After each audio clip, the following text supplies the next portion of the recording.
This is the one that I would buy. She's going to get it for $14.99. I'd buy it, and here's why. These I would not pass by. $4.99 is all they want for it. I'm very tired of everybody saying that nobody wants China. You get even better deals on tags of this color. I'm Dr. Lori. I'm at Liberty Ministries Thrift Store in Montgomeryville, Pennsylvania, north of Philadelphia. I'm going to show you what to pass by and what to buy. This piece is your piece. This is the one that I would buy. This is a KPM piece, early 20th century transferware. See the mark? KPM. That's what you're looking for.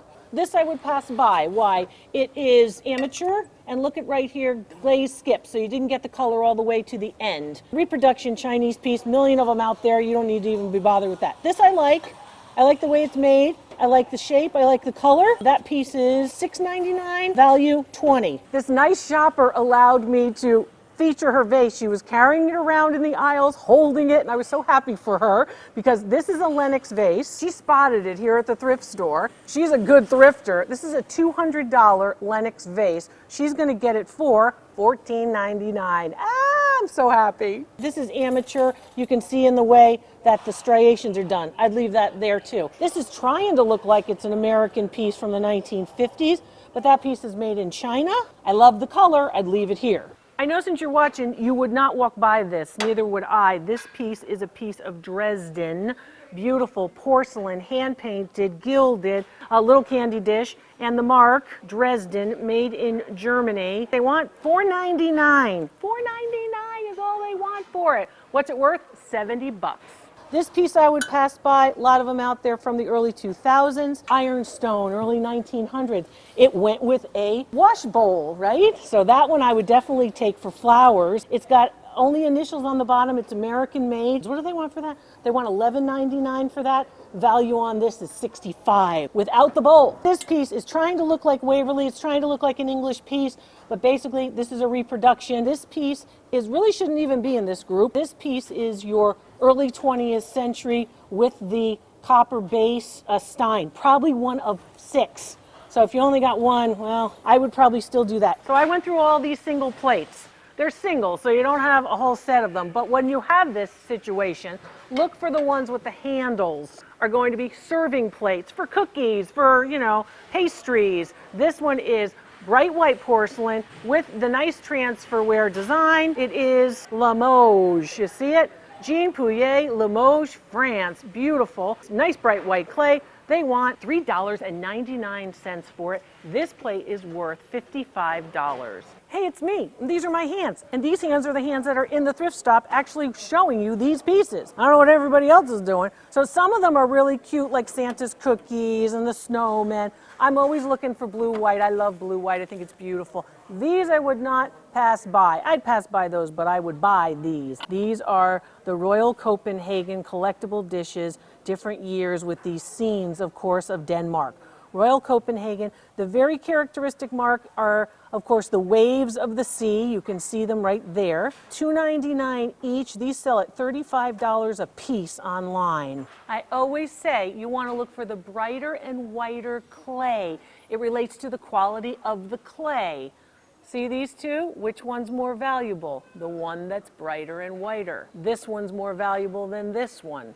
It doesn't have anything to do with marks, doesn't have anything to do with decoration. It has to do with the quality of the clay. Brighter and whiter is what you want to look for. I'm very tired of everybody saying that nobody wants China. Your kids may not want China, but somebody else's kids want China because everybody is asking me about China and I'm evaluating China.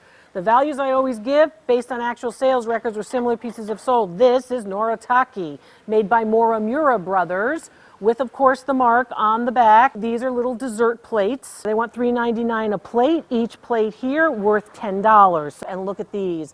These are the rest, so you can put cannolis on this. I put cannolis on this platter. So again, $7.99 for this. That platter's worth $40. Really nice pieces. Look at this porcelain. That's beautiful. Only $9.99. So they want $10 for this. Value on that piece, $90. The covered casserole you always want to take a look at. Oh, okay, so they did a nice thing. They told you as is. See the big crack and chip, but they told you as is. They want $4.99 with the damage. Well, that's good. In good condition, this is a $60 covered casserole dish. I mean, look at the size of this. I want you to look at how strong and big it is. I want you to look at how brightly colored it is. Look at the nice decoration. There's some gilding with the floral design, and the size of it's overwhelming. And who made it? Who do you think made it? It's Elite by Limoges. Here we go. So it's made in France, and what do they want for it? $24.99. $24.99.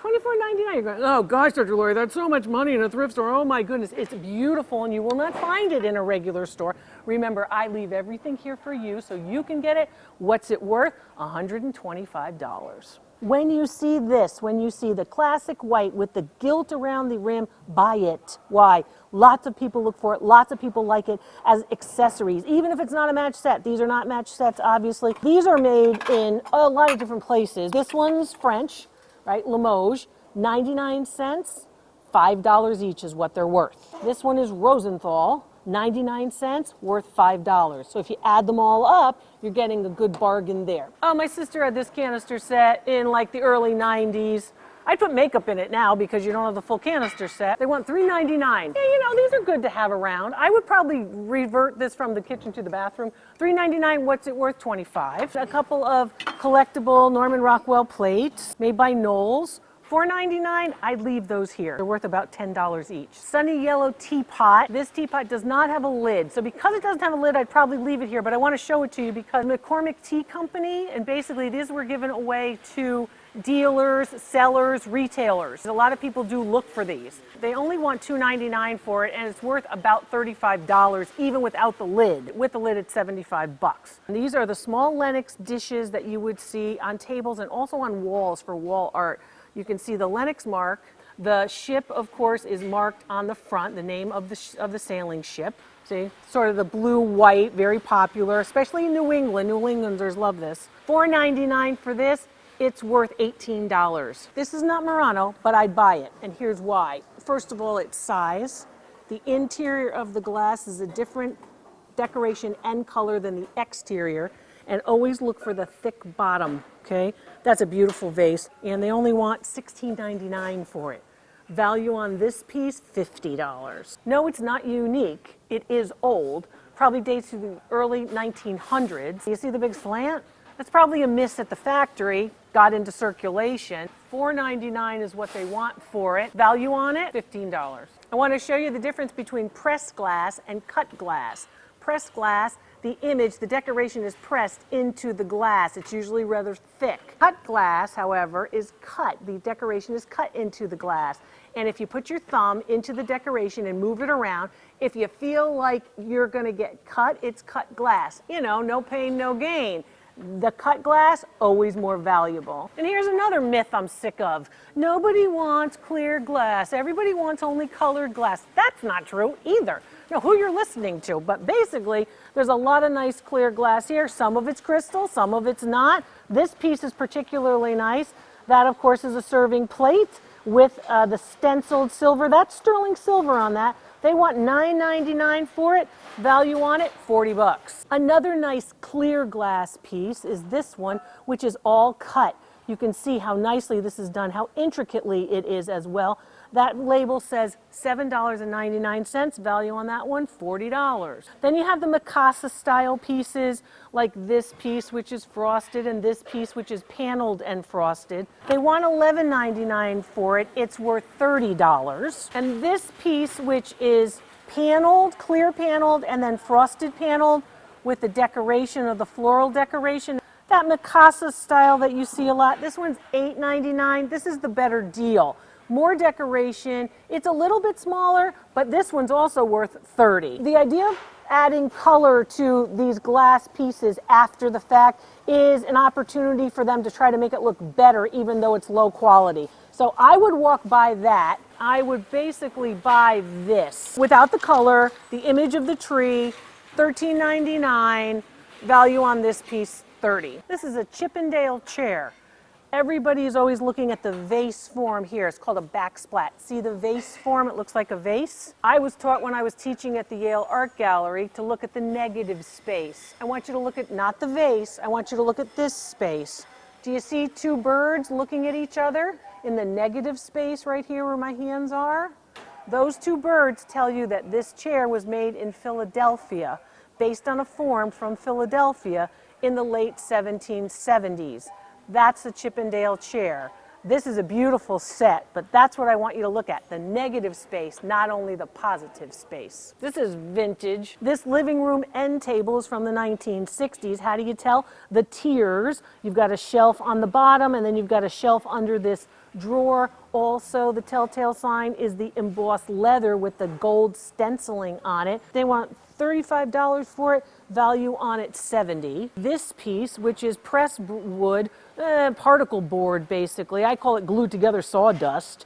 This is trying to look like it's colonial, but this piece is from the 1980s. That piece they want $5 for. I'd give them $5, but that's it. This piece dates from the 1970s, very obvious, late 70s, early 80s. They want $5 for it. It is a solid hardwood. I would say value on that piece is going to be $25. Remember my Aunt Chris, who used to smoke 2 packs a day? She told the doctor that she won this game because she lived to be 97, 98. She had this piece. My one sister wanted it. My other sister forgot to give it to her. I don't know where it ended up. She had these tables too. They thought she was so mod. This piece is your colonial Queen Anne revival with those cabriole legs, those little rounded legs that you see down there. They want $5 for this. Now this is a nice piece for a DIYer. That piece is easily worth $50. I would think somebody with some talent, you guys all have talent out there, could do something with that. A piece from the 1960s as well, but more of a colonial style. See the tiered table? This one is $10, that one's worth $50. Look at all the bracketed feet on these chests of drawers. Bracketed feet now are out. Nobody wants bracketed feet. A lot of the DIYers will cut off those bracketed feet and make a straight modernist line. That's how trends happen. I told you I'd find treasures. There's more to come.